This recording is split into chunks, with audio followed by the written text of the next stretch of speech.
کبھی کبھی سوچتی ہوں کہ زندگی کے شور اور بے یقینی کے سفر میں انسان کو سب سے زیادہ کس چیز کی ضرورت ہوتی ہے؟ ایک ایسے سائے کی جہاں وہ اپنے بوجھل دل کے ساتھ بیٹھ سکے اور کوئی اس سے کہے ڈرو مت، اللہ دیکھ رہا ہے۔ سورۃ کاف بالکل وہی سایہ ہے۔ رسول اللہ صلی اللہ علیہ وآلہ وسلم نے فرمایا تھا کہ یہ صورتیں ان کی ابتدائی کمائی اور پرانی پونجی ہیں۔ آپ نے کبھی غور کیا ہے کہ قرآن کی یہ صورت ہمارے روزمرہ کے کتنے ہی اندیکھے ڈر اور فتنوں کا جواب ہے؟ 4 کہانیاں، 4 آئینے۔ اس صورت میں اللہ نے 4 قصے بیان کیے ہیں جو دراصل ہمارے اپنے ہی دلوں کے 4 الگ الگ روپ ہیں۔ اصحاب کاف، ایمان کا سفر۔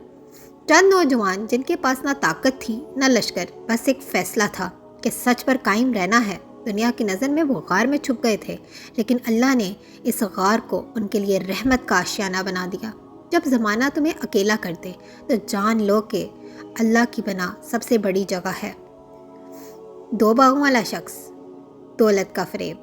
وہ اپنی چھاؤں، اپنے سرسبز باغوں اور اپنے فائدوں پر اتنا اترا گیا کہ کہنے لگا یہ تو کبھی ختم ہی نہیں ہوگا، اور پھر ایک لمحے میں سب راکھ ہو گیا۔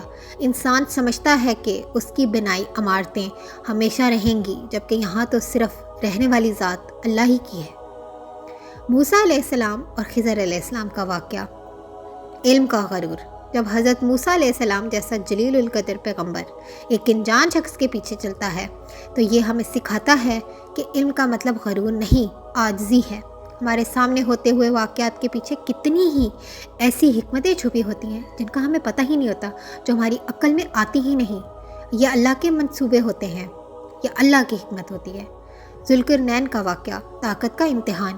جیسے مشرق سے مغرب تک کی حکمرانی ملی، مگر اس نے اپنے قدم زمین پر ہی رکھے۔ اس نے یاد رکھا کہ اصل مالک کون ہے اور کس کے ہاتھ میں ہے حکمت۔ اللہ ہے مالک، اور انسان کا اقتدار تو صرف دوسروں کا بوجھ اٹھانے کا ہے۔ جمعے کے دن اس کی تلاوت دل کے اندر ایک ایسا نور جلا دیتی ہے جو اگلے جمعے تک انسان کی راہ روشن رکھتا ہے اور پچھلے تمام چھوٹے گناہوں کو معاف کر دیتا ہے۔